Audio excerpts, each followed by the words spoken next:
Wheel chair চালাবার জন্য যদি লোক পোস্ট অফিস বা শপিং প্রিসিংক্ট যেতে চায় আর অনেক সিঁড়ি থাকলে কীভাবে ওনারা উঠতে পারেন, দেন সাধারণত ওনারা মনে করেন ওনা এত সমস্যা আমি বাইরে যাব না।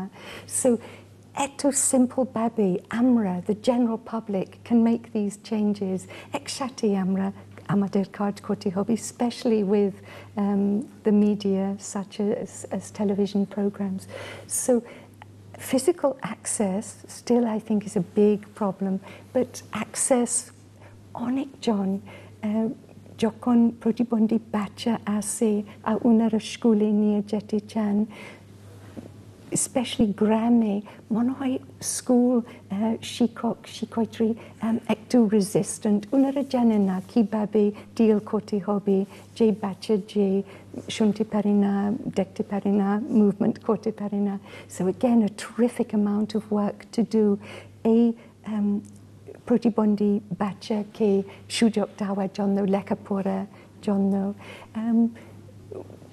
একটা জিনিস যে আমি স্পেশালি ফিল করি যে আমার খুব দুঃখ লাগে যখন আমি দেখি যে লোক যে বেগিং করে রাস্তার পাশে যে হামাগড়ি অবস্থা, আমি মনে করি এই টাইমে আমরা হুইল চেয়ার দেওয়া উচিত। যে আমার মনে হয় এটা পশু যে হাত পা চালাইতে হবে, মানুষ আমার মনে হয় এইভাবে চালাইতে উচিত না। সো আমার মনে হয় অনেকজন সোসাইটির মধ্যে ইজিলি হুইল চেয়ার দিতে পারবেন, সেই জন্য লোক এই মিজারেবল অবস্থা থাকার দরকার নাই।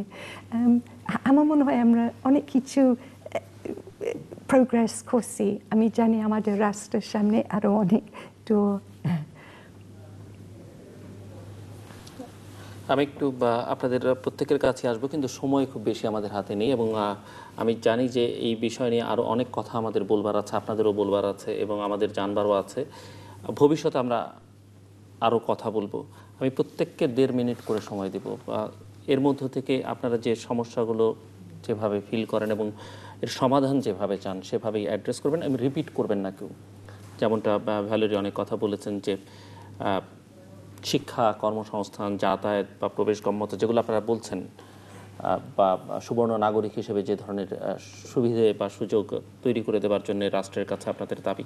আমি প্রথমে সালমা মাহবুবের কাছে শুনতে চাইব যে কি চান আপনারা রাষ্ট্রের কাছে, সমাজের কাছে? আমরা শিক্ষার অধিকার চাই।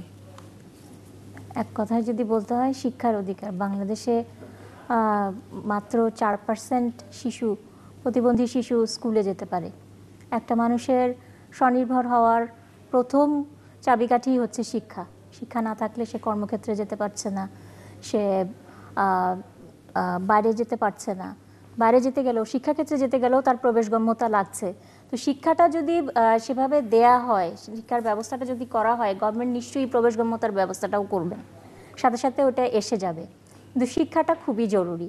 এই হিসাবে আমরা একটা প্রজেক্ট হাতে নিয়েছি, যেটা হচ্ছে যে আমরা স্কুলে, ডিফারেন্ট স্কুলে আমরা লিফলেট বিতরণের কাজ হাতে নিয়েছি এবং আমরা সেই স্কুলে যাচ্ছি, স্কুল কর্তৃপক্ষের সাথে কথা বলছি যে সামান্য কিছু ব্যবস্থা নিলে কিভাবে প্রতিবন্ধী শিশুরাও সাধারণ স্কুলে পড়তে পারেন।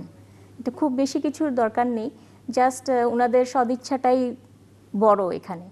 তো আমরা চাচ্ছি যে স্কুল কর্তৃপক্ষগুলো আমাদেরকে একটু হেল্প করুক।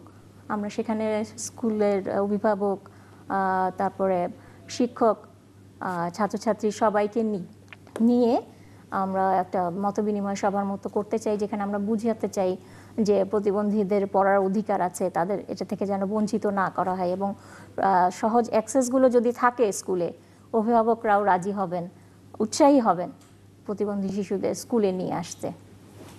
সাবরিনা, অন্য প্রসঙ্গে, সেটি যাতায়াত হোক, যেটি আপনি অ্যাড্রেস করতে চান, কর্মসংস্থান হোক বা সামাজিক কোনো ব্যারিয়ার, সোশ্যাল ব্যারিয়ার যদি মনে হয় আলোচনায় নিয়ে আসতে চান। জি জি, আপনাকে ধন্যবাদ। আমাদের শিক্ষা নিয়ে যেটা বলতে পারি যে প্রতিবন্ধী মানুষের শিক্ষা আরও উন্নত করার জন্য তাদের মানে শিক্ষাটা যেহেতু সালমা বলেছে আপনি অন্য আমি একটা পয়েন্ট দিতে চাই এখানে